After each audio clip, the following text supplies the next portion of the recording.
Bang Krian. Terima kasih Datuk Pengerusi.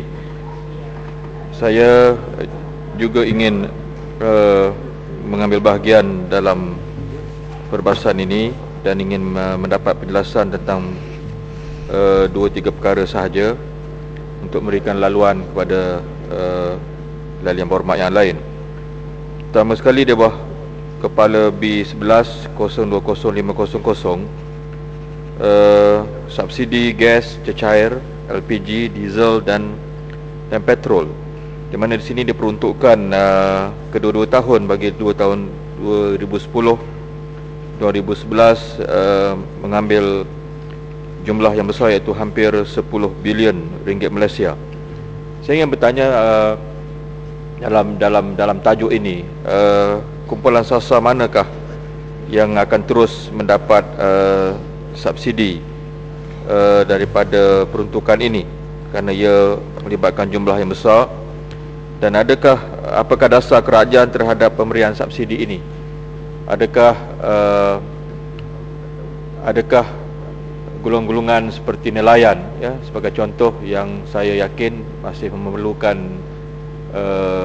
bantuan daripada pihak kerajaan, nelayan-nelayan, sama ada mereka nelayan pesisiran pantai ataupun nelayan laut dalam, adakah mereka masih lagi mendapat ataupun jaminan subsidi diesel daripada pihak kerajaan? Dan demikian juga saya ingin bertanya dalam topik ini, pernah satu waktu dulu tahun 2008 bulan Mei, kerajaan telah menaikkan harga petrol pada waktu itu sebanyak 70 sen. Dan di sini kerajaan pada waktu itu memaklumkan daripada kenaikan harga itu, kerajaan mendapat pulangan sebanyak 13 ataupun 14 bilion ringgit Malaysia. Dan pada waktu itu janjinya lah untuk memperbaiki sistem pengangkutan awam dalam negara kita. Jadi saya ingin mendapat penjelasan apakah daripada hasil penjimatan itu tahun 2008 itu, dan kita pun tidak berapa nampak lagi tentang dengan izin the effectiveness dan dari segi efisiennya sistem pengangkutan awam dalam negara kita. Tentang tajuk B11 perkara 04300 yang melibatkan tentang hapus kira pinjaman, yang saya lihat begitu besar sekali. Tahun 2010 melibatkan 74 juta, kemudian anggaran 2011 naik kepada 276 juta. Jadi saya ingin mendapat penjelasan apakah yang dimaksudkan tentang hapus kira itu. Siapa yang meminjam dengan jumlah yang begitu besar, tidak dipulang balik sehingga terpaksa dimasukkan ke dalam item hapus kira pinjaman yang itu besar. Golongan mana yang sebenarnya yang meminjam ini, yang tidak pulang ini? Adakah yang melibatkan saya tak nak menuduh lah, siapakah pihak yang terlibat ini sehingga kerajaan terpaksa menanggung beban ini dan terpaksa menggunakan belanjawan negara, wang rakyat, untuk dimasukkan di bawah hapus kira pinjaman. Kemudian di bawah tajuk B12, Kepala B12 tentang 05000 yang menjadi topik yang agak hangat sebentar tadi, iaitu tentang tabung bantuan bencana negara. Datuk Pengerusi, sebenarnya dari segi negeri yang amat berpengalaman lah dari segi banjir ni adalah Kelantan. Yang berhormat Menteri pun orang Kelantan. Saya orang Johor tetapi menumpang kasih di Kelantan. Bersama-sama berkhidmat untuk rakyat di Kelantan. Saya rasa apa yang dibangkitkan tadi oleh rakan saya Kinabatangan lah satu ucapan yang saya rasa keterlaluan. Itu bahasa yang mungkin boleh saya gunakan. Kadang-kadang manusia pun marah juga bila setiap malam dalam saluran media maknanya dikatakan kerajaan negeri lepas tangan, kerajaan negeri tak buat apa-apa, kerajaan negeri tak nampak batang hidung. Jadi saya rasa ini satu ucapan yang keterlaluan.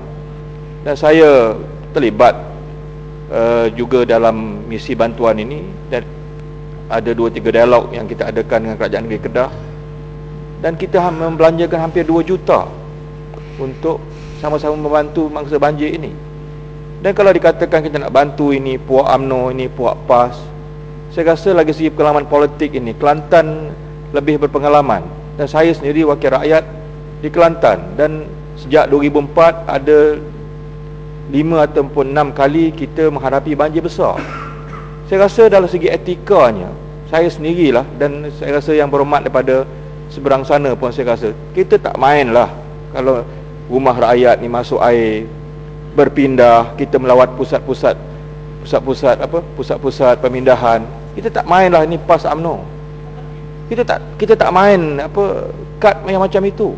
Jadi saya rasa kita nak tuduh dalam berita buletin utama, dalam berita perdana, kerajaan negeri tak ambil tahu, lepas tangan. Saya rasa itu sangat keterlaluan, dan saya rasa kita lebih cermat, saya rasa pada masa yang akan datang. Saya rasa dalam masa musibah Johor tahun 2006 tak silap saya, dua fasa, kita rasa tak pernah mengeluarkan satu kenyataan. Negeri Johor, kerajaan BN Johor tak ambil tahu, tak pernah begitu.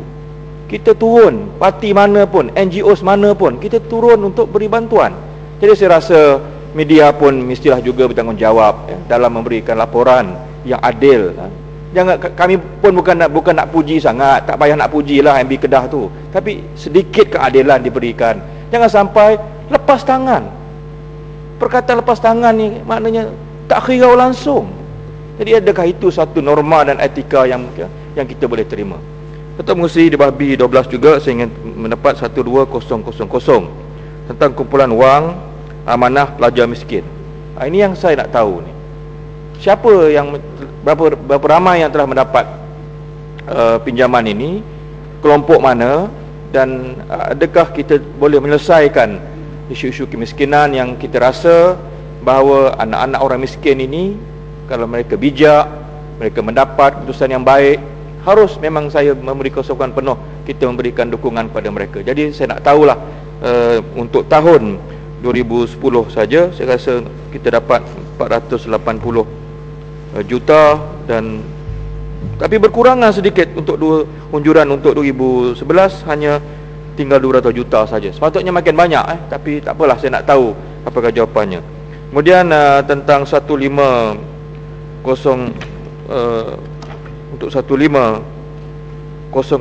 tentang kumpulan wang amanah pengangkutan awam.